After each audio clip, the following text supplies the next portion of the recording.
Hello, everyone. We are so excited to be here today for CAP 2021. My name is Anna Voelker, and I'm the Executive Director of SciAccess, which is an initiative dedicated to promoting disability inclusion in STEM. Today, I am joined by Caitlin and Michaela, two SciAccess interns. Before they introduce themselves, I'll do a quick image description. I'm a white person with dark brown hair and blue glasses, and my pronouns are they, them. Next, I'll turn it over to Caitlin. Thank you.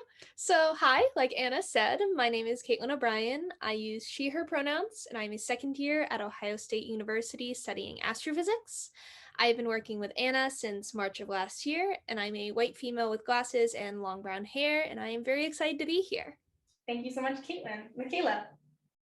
Thanks, Anna. My name is Michaela Deming. My pronouns are she, her, hers, and I am about to graduate from Ohio State with a Bachelor of Science in Astronomy and Astrophysics. And I am also the first president of the SciAccess Zenith Mentorship Program. I am a white female with shoulder-length brown hair and black glasses. Thank you so much for having us here today. Awesome, thank you both. So on our intro slide, it reads SciAccess, Advancing Disability Inclusion in Astronomy Outreach. And this initiative actually started as an inaugural conference that first took place in 2019.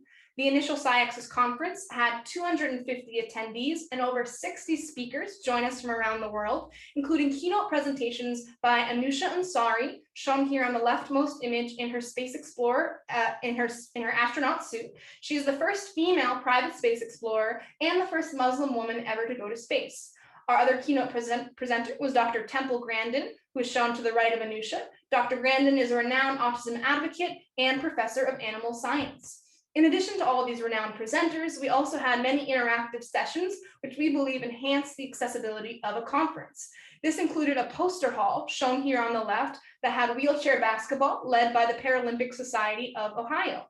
We also had an interactive planetarium show with ASL interpreting, shown here on the bottommost image, and a tactile planetarium show that was purely using 3D models and an auditory tour of the constellations. This show, called The Sky in Your Hands, was designed by Amelia Ortiz-Gil at the University of Valencia.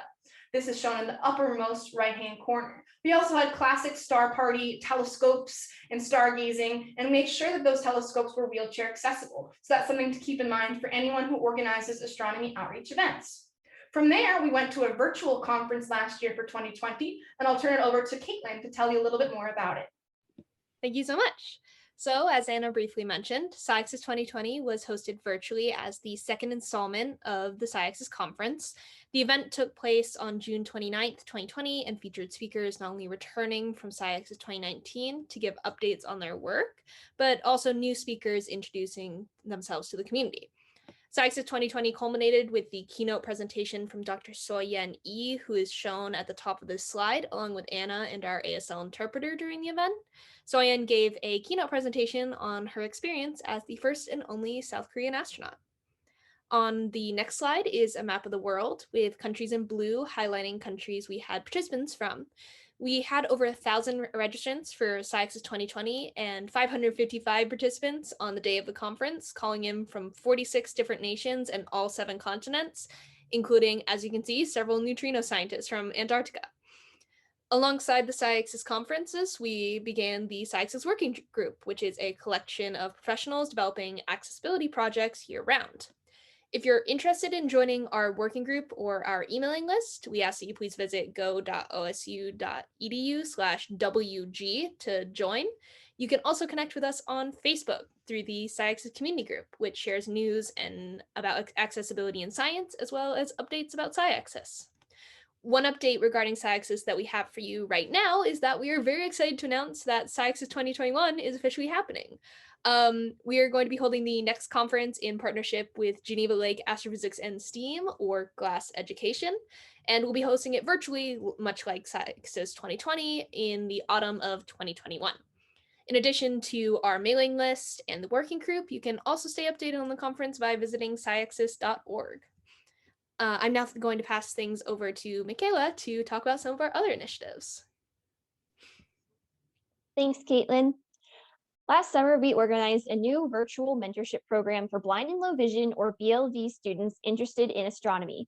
The SciAccess Zenith Mentorship Program involves BLV students in astronomy by pairing them with Ohio State undergraduate and graduate student mentors. Our mentors are students with a passion for astronomy in majors all across Ohio State, giving us a diverse team with a mix of backgrounds, years of study, and focus areas. Our students come from all over the world, from Ohio to Australia. During the program, students and mentors attend weekly group meetings to learn about space science and discuss our ongoing projects.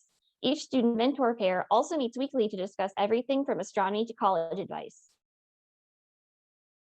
One resource we use to engage our students are 3D models of astronomical objects created by our partners at C3D, a nonprofit organization that prints and distributes 3D models for BLV people. This slide shows 2 examples of the models we use. In the top left is an image of a tactile semisphere dome from the previously mentioned Sky in Your Hands project. And in the top right of the slide is a model of the Whirlpool galaxy, a tactile image of the galaxy on a flat square. This model was designed by the Tactile Universe Project and Dr. Nick Bond, a vision-impaired astronomer working in the United Kingdom. Another resource we use to make astronomy accessible is data sonification, which turns data into sound that can be analyzed through hearing. Zenith's hallmark activity involves our students in Transient Zoo, a project using sonified data to identify supernovae light curves by correlating brightness to pitch. Transient Zoo includes examples from both core collapse and type 1a supernovae. Here's an example of a core collapse supernova. And here's an example of a type 1a supernova. Students and their mentors also attend lectures from Ohio State professors and postdocs, as well as astronomers outside Ohio State. If you're interested in being a guest speaker for our program, please reach out to us. We are always looking for new experts to share their knowledge with our students. At the time of this recording, we are very excited to announce that we are preparing to host a NASA in-flight education downlink on May 19th with the International Space Station, shown in this slide as a vessel with large solar panels, and the Expedition 65 crew of astronauts, shown here in the bottom right. This downlink will allow our past and present Zenith students to record questions to be answered live by astronauts on the station. We will also be sharing this opportunity with the entire SciAccess network, including every school serving blind and deaf students across America. We aim to open new Zenith chapters around the world. If you or your organization are interested in setting up a Zenith chapter of your very own, we would love to connect with you. To talk more about our other exciting and upcoming opportunities, I'm now going to hand things back to Anna. Thank you so much, Michaela.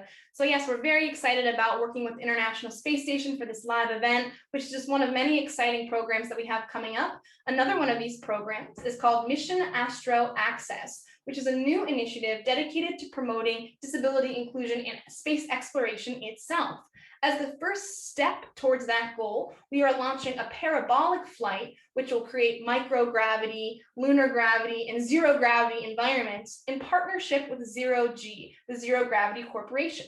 This initiative is being led by myself at SciAccess in partnership with George Whitesides, who is the former CEO of Virgin Galactic and former Chief of Science at NASA. Shown here, we have Dr. Stephen Hawking, who actually participated in a Zero-G experience. In addition to just having folks go on these flights, though, we actually want to ensure that they're doing real research. So all of our crew members that we select for this mission will identify as disabled, and we aim to have a very diverse crew of approximately 9 participants from across the United States. In the future years, we hope to open this up to international applicants as well. We want to ensure that we have a variety of science objectives for this project. One includes researching the physical environment's accessibility. For example, how can we use 3D sound location for blind crew members who need to orientate themselves within the aircraft?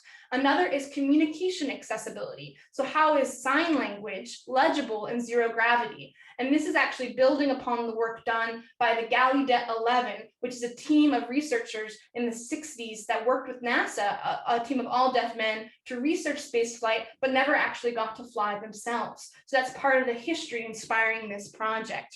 We're also looking at safety procedures, such as emergency egress modifications for crew members with disabilities and general microgravity research, because we aim to demonstrate that disabled crew members can carry out the same exact experiments as their non-disabled colleagues. So we're really excited for this future of SciAccess and the future of accessible space. And we're so excited to get to share all of this work with you today. Thank you so much for your time.